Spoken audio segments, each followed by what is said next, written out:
Hi everyone, welcome to Prose Pour. My name is Ashley if you are new here, and if you are not new here, welcome back. Thanks for joining me. Today I'm jumping in on this Tag Tuesday, even though it's Wednesday. Yesterday I was actually tagged by Rene and Raina. I'll put a screenshot up there so you can follow if you'd like. But basically we're going to go over this tag for this summer. It's a fun for the summer book tag, and it was created, I'll have to throw it in the description below. But basically it has 5 short prompts, and we're going to kind of jump into those here. Now some of these books I have read, some of them I have not. Some of them are on my TBR. So I have a couple here, and then I have a couple here in my notes that I definitely wanted to recommend just because I've been hearing some really good feedback on a lot of these books. But let's jump into the first prompt. So our first prompt is a road trip book. And I think for a good road trip book, the first thing that comes to mind, and I don't want to talk too much about it because I will probably talk about it in my, what month are we in? July, in my July reading wrap up. But it is Long Time Gone by Charlie Donlea. That was the first book I've ever read by Charlie Donlea, and it was really, really good. I'm fairly new to the mystery and thriller genre.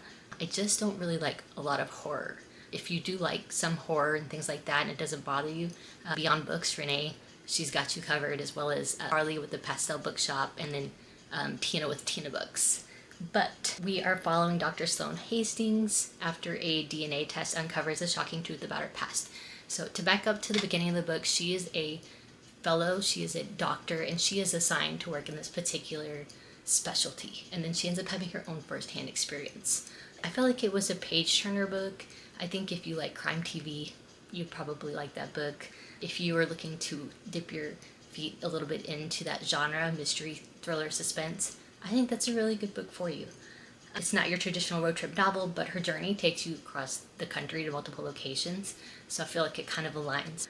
That is a good book I would recommend, and I listened as I read along for like an immersive experience. The next book, a beach book. So I was kind of trying to think of a good beach book. There's quite a few authors that come to mind, and I have not read.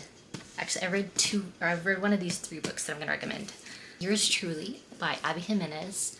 I think probably anything you read by Abby Jimenez would be a good beach read.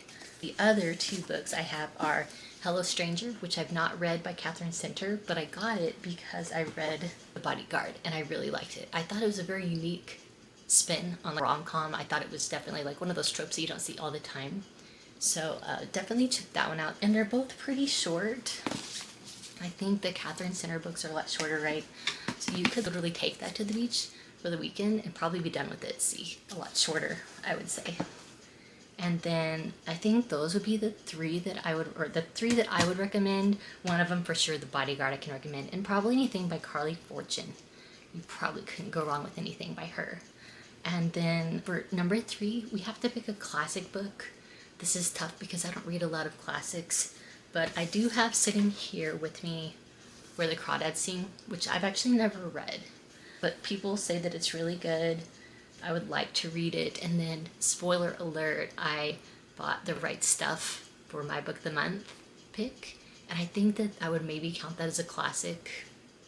I'm not sure. I think I'm going to count it as a classic. Why not? By Tom Wolfe. And if you're into audiobooks, Dennis Quaid does the audio. And I think he has a pretty good audio voice, so you might like that book. I didn't have a lot for classics.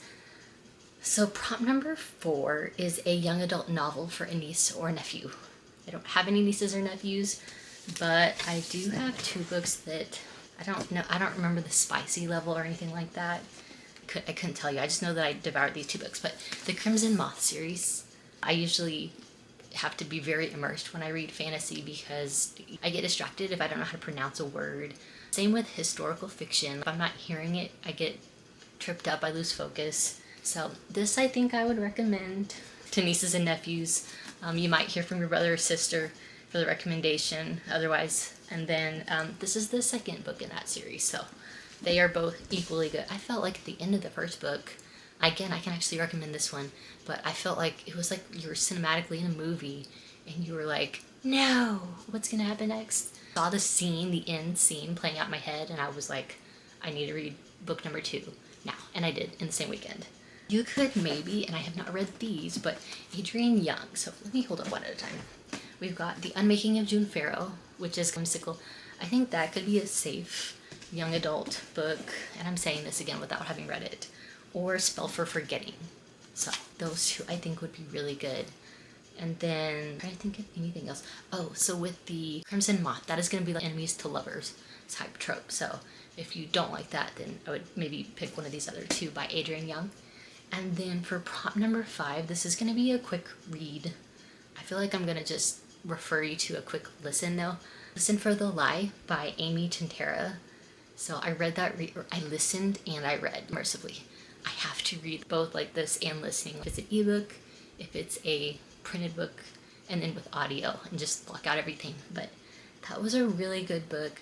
I think even if you were going on a road trip, that might actually be a good road trip book too, because I think everybody in the car would really enjoy it. And if you're a podcast listener and you're someone who's kind of resistant to audiobooks, or you're like, no, I refuse, that might still be a good book for you.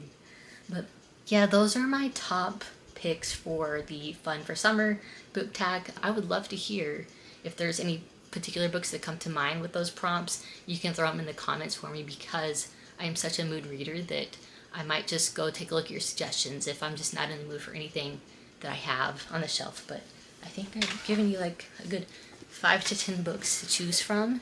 If you have read The Right Stuff by Tom Wolfe, I would love to hear your thoughts on that. If you've listened to it, same thing.